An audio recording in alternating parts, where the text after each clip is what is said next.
Assalamualaikum warahmatullahi wabarakatuh. Halo teman-teman, salam sejahtera untuk kita semua. Selamat datang dalam video saya yang kedua ini. Sebelumnya, perkenalkan nama saya Cipa Berta Ardiani Putri dengan NIM 630302000120 kelas 5D jurusan Akuntansi Syariah dari UIN Salatiga. Baiklah teman-teman semua, kali ini kita akan belajar mengenai materi konsep kepemilikan Islam untuk akuntansi syariah. Nah, teman-teman semua, materi yang akan kita bahas nanti adalah 1. Definisi kepemilikan dalam Islam, 2. Prinsip dasar kepemilikan dalam Islam, 3. Klasifikasi kepemilikan dalam Islam, 4. Sebab-sebab kepemilikan dalam Islam, 5. Berakhirnya kepemilikan dalam Islam, dan materi terakhir, kepemilikan dalam akuntansi syariah. Oke, langsung saja kita ke materi yang pertama mengenai definisi kepemilikan dalam Islam. Menurut KBBI, kepemilikan berarti kepunyaan dan hak. Sedangkan menurut pandangan Islam, dikenal dengan nama al-milkiyah yang berasal dari bahasa Arab Malaka atau penguasaan terhadap sesuatu. Para fikih mendefinisikan hak milik sebagai kekhususan seseorang terhadap harta yang diakui syariah sehingga menjadikannya mempunyai kekuasaan terhadap suatu benda tersebut baik dimanfaatkan maupun mentasyarufkannya. Jadi dapat disimpulkan bahwa kepemilikan merupakan penguasaan seseorang terhadap semua harta berupa barang baik secara real maupun secara hukum yang memungkinkan pemilik melakukan tindak hukum seperti jual beli, hibah, wakaf, dan lain sebagainya. Nah, selanjutnya Wahbah al-Zuhaili ini mendefinisikan bahwa hak milik ialah suatu kekhususan terhadap sesuatu harta yang menghalangi orang lain dari harta tersebut. Pemiliknya bebas melakukan tasyaruf kecuali ada halangan syar'i. Nah, kepemilikan dalam harta menurut Islam ini telah dituangkan dalam Al-Quran, yakni yang pertama dalam Quran Surat Al-Ma'idah ayat 120, Quran Surat An-Nur ayat 33, Quran Surat An-Nisa ayat 6, Quran Surat Al-Baqarah ayat 279, Quran Surat Al-Hadid ayat 7, Quran Surat At-Taubah ayat 24, dan yang terakhir tertuang dalam Quran Surat Al-Lail ayat 11. Oke, lanjut pada materi yang kedua, yakni mengenai prinsip dasar dalam kepemilikan Islam. Yang pertama, kekayaan merupakan titipan dan pemilik yang sebenarnya adalah Allah Subhanahu wa Ta'ala. Hal ini sesuai dengan Quran Surat Al-Baqarah ayat 29 yang menekankan bahwa apa yang telah diciptakan oleh Allah adalah untuk dimiliki dan dimanfaatkan oleh umat manusia. Namun, hak-haknya ditentukan oleh batas-batas yang telah ditetapkan oleh Allah. Yang kedua, harta yang diperoleh dapat menjadi penolong dalam menyempurnakan kewajiban manusia sebagai khalifah di bumi dan sarana untuk mendapatkan kesejahteraan dalam kehidupan dunia maupun akhirat. Hal ini sesuai dengan Quran Surat An-Nisa ayat 5. Prinsip yang ketiga, Allah Subhanahu wa Ta'ala telah melimpahkan kekayaan kepada setiap hambanya untuk dipergunakan menunaikan kewajiban mereka seperti sholat dan zakat. Yang keempat, hak-hak kepemilikan dalam Islam dipandang sebagai sebuah ujian karena Allah telah menetapkan aturan yang terkait dengan hak-hak kepemilikan. Lanjut pada materi klasifikasi kepemilikan dalam Islam. Klasifikasi kepemilikan dalam Islam terbagi menjadi 3, yakni yang pertama, kepemilikan individu, merupakan hukum syara yang ditentukan pada zat ataupun kegunaan tertentu yang memungkinkan siapa saja yang mendapatkannya untuk memanfaatkan barang tersebut, serta memperoleh kompensasi baik karena barangnya diambil kegunaannya oleh orang lain, seperti bisa disewa ataupun dibeli. Selanjutnya, klasifikasi kepemilikan dalam Islam yang kedua, yakni kepemilikan umum atau milkiyah ammah. adalah izin al-syar'i kepada suatu komunitas untuk bersama-sama memanfaatkan benda atau barang. Karena milik umum, maka setiap individu dapat memanfaatkannya, namun dilarang memilikinya. Seperti misalnya fasilitas dan sarana umum, sumber daya alam yang tabiat pembentukannya menghalangi untuk dimiliki oleh individu secara perorangan, barang tambang yang depositnya tidak terbatas, seperti sungai, pelabuhan, danau, lautan, jalan raya, jembatan, bandara, dan juga masjid. Jenis klasifikasi kepemilikan dalam Islam yang ketiga adalah kepemilikan harta atau milkiyah daulah. Adalah harta yang ditetapkan Allah menjadi hak seluruh rakyat dan pengelolaannya menjadi wewenang khalifah atau negara, di mana negara berhak memberikan kepada sebagian rakyat sesuai dengan kebijakannya. Harta yang termasuk dalam kepemilikan negara adalah harta ghanimah, harta fai, harta kharaj, harta jizyah, 1/5 harta rikas atau harta temuan, harta yang tidak memiliki ahli waris dan tanah hak milik negara. Meskipun demikian, cakupan kepemilikan umum dapat dikuasai oleh pemerintah karena ia merupakan hak seluruh rakyat dalam suatu negara yang wewenang pengelolaannya ada pada tangan pemerintah. Materi yang selanjutnya mengenai sebab-sebab kepemilikan dalam Islam.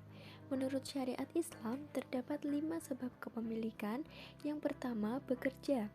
Bentuk-bentuk kerja yang disyariatkan sekaligus bisa dijadikan sebagai sebab kepemilikan harta antara lain: yang pertama, menghidupkan tanah mati, yakni dengan mengolahnya dan menanaminya atau dengan mendirikan bangunan di atasnya.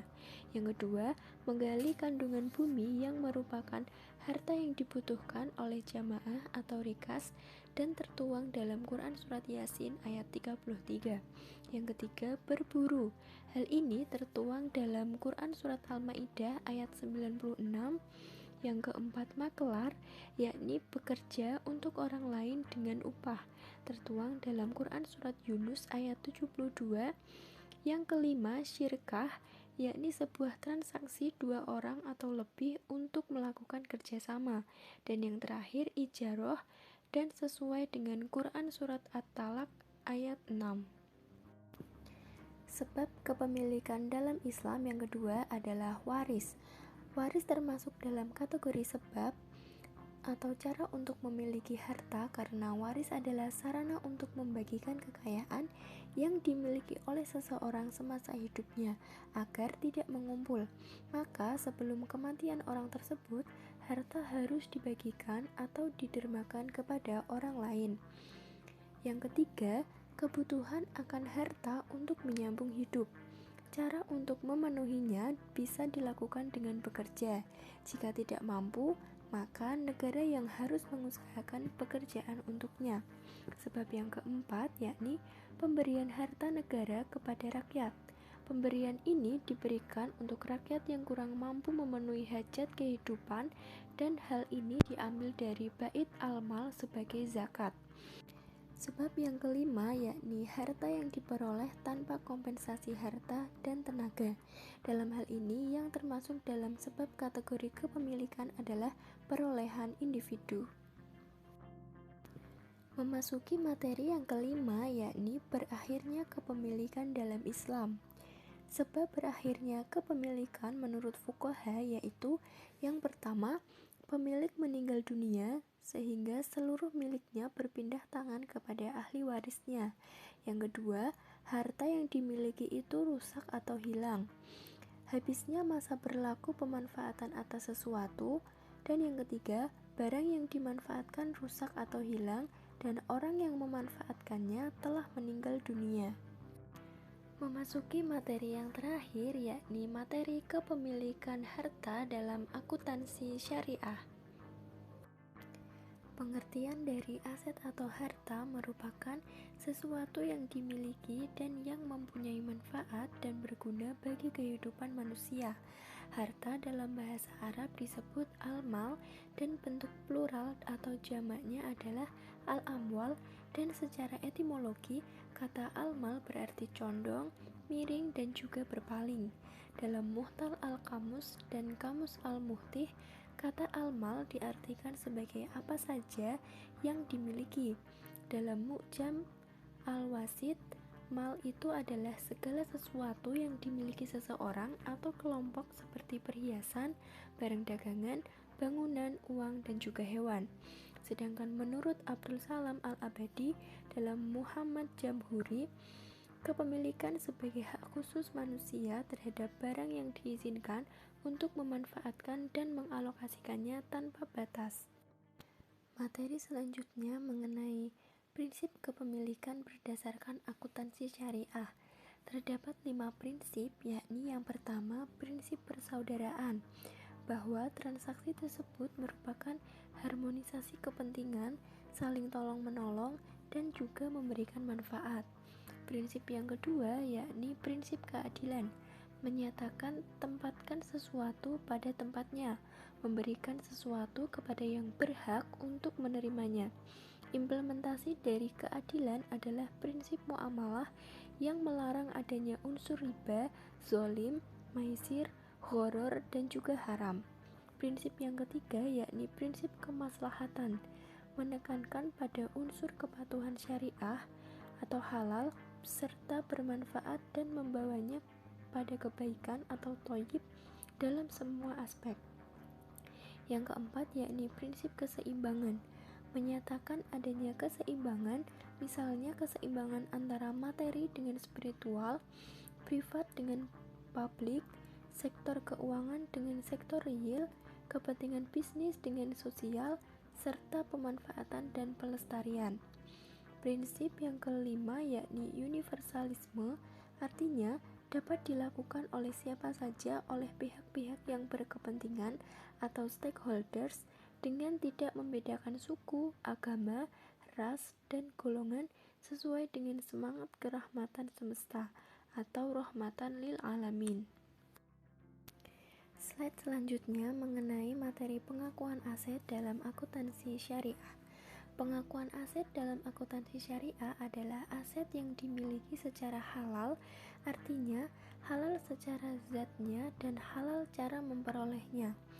Faktor-faktor yang menyebabkan terjadinya kepemilikan dalam syariah adalah 1. Kepenguasaan terhadap barang-barang yang diperbolehkan. Yang kedua, adanya akad. Yang ketiga, penggantian. Yang keempat, turunan dari sesuatu yang dimiliki. Kepemilikan aset akan dicatat dalam pembukuan pada saat transaksi atau akad, yaitu berpindahnya kepemilikan dari penjual kepada pembeli, sesuai dengan firman Allah pada Quran Surat Al-Ma'idah ayat 1, "Hai orang-orang beriman, patuhilah akad-akad itu." Dan rukun dan syarat sah akad yakni yang pertama, pelaku, yaitu para pihak yang melakukan akad. Yang kedua, objek akad merupakan konsekuensi tertentu yang harus ada. Yang ketiga, ijab qabul merupakan kesepakatan dari para pelaku dan menunjukkan mereka saling ridho. Jadi, dalam akuntansi syariah, aset tetap diakui apabila memenuhi persyaratan syariah dalam memperolehnya dan bukan didapat dari unsur-unsur yang melanggar aturan syariah. Materi yang selanjutnya yakni bagaimana sih pelaporan aset tetap dalam kepemilikan akuntansi syariah. Pelaporan aktiva tetap dalam akuntansi syariah sebenarnya sama dengan laporan yang telah dilakukan dalam akuntansi konvensional. Aktiva tetap dilaporkan dalam neraca dan mempunyai nilai penyusutan. Hanya saja, perbedaan pelaporan antara aset tetap antara akuntansi syariah dan akuntansi konvensional terletak pada filosofi atau aturan yang mendasari pencatatan atas aset atau harta tetap tersebut. Dalam akuntansi syariah, pencatatan aset tetap harus sesuai dengan kaidah syariah, yaitu aset tersebut diperoleh dari transaksi yang halal termasuk zatnya. Perolehan aset tetap tidak mengandung riba, zolim, maisir, gharar, haram, dan yang terpenting berlandaskan Al-Quran dan juga hadis Rasulullah dan pendapat para alim ulama. Semua transaksi harus dicatat dan berdasarkan Quran Surat Al-Baqarah ayat 282. Selanjutnya, pencatatan aset dalam akuntansi syariah harus memenuhi prinsip syariah, yakni 1. Pemanfaatan kekayaan, 2. Pembayaran zakat, 3. Penggunaan yang berfaedah, 4. Penggunaan yang tidak merugikan, 5. Pemilik yang sah, 6. Pemanfaatan sesuai hak, dan yang terakhir, kepentingan kehidupan. Poin materi selanjutnya yakni mengenai aset-aset terlarang dalam Islam. Kepemilikan terhadap harta atau aset dilarang dalam Islam karena zatnya haram ataupun cara perolehannya yang tidak sesuai dengan syariah, yaitu 1. Kepemilikan yang dilarang karena zatnya seperti babi, minuman memabukkan, ataupun narkoba. Al-Quran telah menjelaskan hal ini dalam surat An-Nahl ayat 115. 2. Diperoleh dari jalan riba. Allah telah melarang hambanya melakukan riba dengan alasan apapun juga, termasuk dalam kepemilikan aset yang telah didapat dari riba. Hal ini telah dijelaskan dalam Al-Quran surat Ar-Rum ayat 39. 3. Diperoleh karena menipu dan juga membohongi. Allah melarang hambanya melakukan kebohongan termasuk memperoleh harta dengan cara yang batil. Firman Allah ini telah tertuang dalam surat An-Nahl ayat 105. Yang keempat, harta diperoleh dari perjudian. Kepemilikan harta karena judi juga dilarang dalam Islam. Hal ini dijelaskan dalam surat Al-Maidah ayat 90. 5. Harta yang didapat dari penyuapan. Praktek penyuapan telah dilarang dalam Islam karena termasuk kepemilikan aset dari hasil penyuapan itu sendiri. Firman Allah dalam surat Al-Baqarah ayat 188. Dan yang terakhir yakni harta yang diperoleh karena tidak sahnya akad. Kepemilikan harta menjadi haram apabila berasal dari akad transaksi yang tidak sah. Misalnya, terjadi persyaratan yakni harta ini dapat dimiliki apabila akad keduanya telah terpenuhi. Hal ini tertuang dalam hadis riwayat Al-Tabrani. Dan hadis diriwayatkan oleh Amir ibnu Syu'aib RA yang menyatakan tidak dihalalkan meminjam dan menjual. Dua syarat dalam satu transaksi jual beli, keuntungan yang belum dapat dijamin, dan menjual sesuatu yang bukan milikmu. Sekian pemaparan materi yang saya sampaikan melalui video kali ini. Semoga dapat menambah pengetahuan dan bermanfaat bagi teman-teman. Kurang lebihnya, saya mohon maaf yang sebesar-besarnya, dan terima kasih untuk teman-teman yang sudah berpartisipasi dalam menyimak video ini. Sebagai manusia biasa yang tak luput dari khilaf dan dosa, tetapi jangan mudah menyerah untuk selalu berusaha. Wallahu muwaffiq ila aqwamit thoriq. Wassalamualaikum warahmatullahi wabarakatuh.